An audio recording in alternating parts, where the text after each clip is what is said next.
Okay, so we're talking about mistakes that people make whenever they're buying businesses, and the mistake that we're talking about is using brokers to, that's the only source of deals that you're going to use.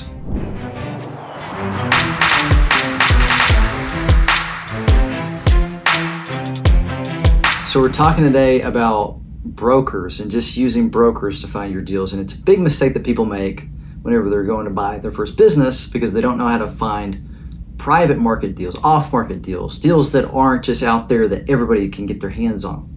And so let me tell you a story about why this is important. So there's a guy named Rick that I knew, and he worked at this company that we'll call Paulmart. And he was a high level manager, but middle manager. He wasn't like, at the top of the company. And so he had worked his way up for a lot of years. I think he worked there for maybe almost 20 years. And he was being considered for a promotion. And Paul is like this really nice, reliable guy. He's got, wife, kids, family, the whole deal, established, lives in a nice community, goes to church, just like good guy, clean cut. He's just a typical person that you're going to find working in corporate America, effective, knew what to do, well trained, took his job very, very seriously and worked up the ranks from a pretty young age to being this mid-level manager. And, people really liked Rick.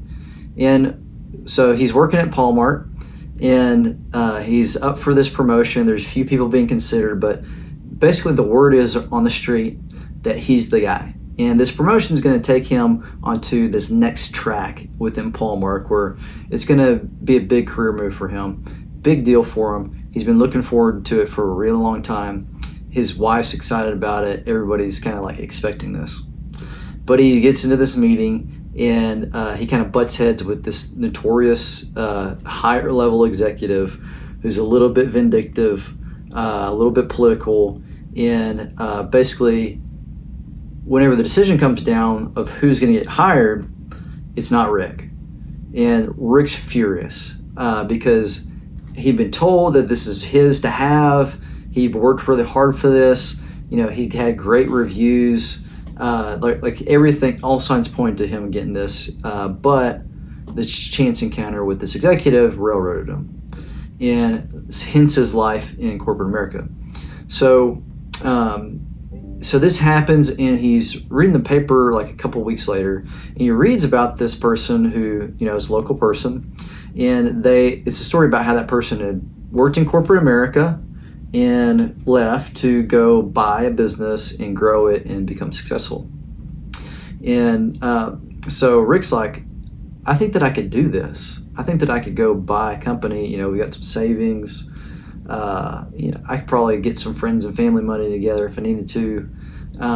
So let me look into this. So he decides to go buy a business, and the first thing that he does, he starts talking to brokers. He goes and buys a few books and that kind of thing, and he starts looking at deals. And several months go by, and his wife is bought into this plan, and she's basically like, honey, you have worked really, really hard. They passed you up on this promotion. If now is the time to go look at something else, then let's do it, and I support you 100%, and the kids will too. And so she's excited, he's excited, he goes looking, and one deal after another that he's seeing from these brokers is it's just not in his wheelhouse. Maybe he likes the business, maybe he puts in an offer, and some of the times they're too far away on price, what he's willing to pay and what the seller's willing to take. Some of the times they get right up to getting an asset purchase agreement done, and the seller just flakes out. They're just not ready. And so 6 months of this go by, and he decides, I got to just double down on this. His wife's angry at him because she's like, you're working on the weekends, you're doing this at night, you're still working your day-to-day job, and it's just taken away from the family. And remember, he's a good guy. He's, he wants, his kids are really important to him. So it creates a lot of internal conflict for him. And he's got this great relationship with the wife where she tells him what she thinks. And so it's really weighing on him.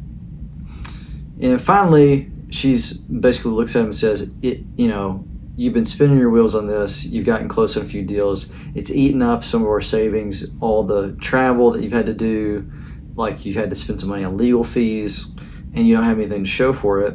Why don't you give it like 3 more months and really lay into it? And if you don't have something by then, maybe it wasn't meant to be. And so he says, okay, if this is what's best for you and the kids, I'll do it.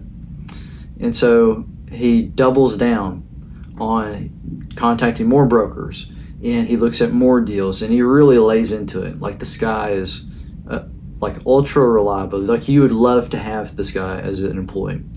And he gets really close on one. It's almost 3 months into it. They're right down to the wire, and again, the seller backs out. And so, as a man, I guess this is not meant to be.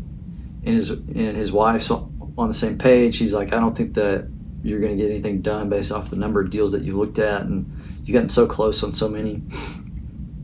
Maybe I just need to focus on being a good employee and trying to make the best of the situation that I got. I'm lucky to have this job.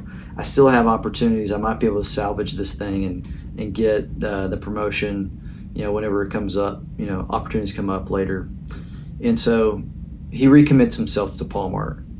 And family's happy again, and his wife's happy, Paul Mart's happy. But the moral of the story is, that doesn't sound like a great ending to a story to me. Like, it sounds like the guy gave up on his dream. Not to be offensive to anybody who's gone through that situation, but he had a vision and he just couldn't pull it off. And it wasn't because, this is the thing that's sad to me, is it wasn't because he didn't have the skill set or the effort or anything like that. It was because he was putting his fishing hole in the wrong fishing hole. And so this is the lesson that I want to leave you with is, if you're just looking for brokers, you can find deals there. You will see a lot of deals. You'll see them very quickly, and you may land some. Like, it happens all the time. Are you going to probably find the deals that you really want and that are going to be game-changing for you? A lot of times people can't do it. A lot of times it just doesn't happen. And so we want to be finding deals other ways. And so if you check out dealcamp.com, you can learn about that. We have some more videos that will be coming up about that, so you can stay tuned for that.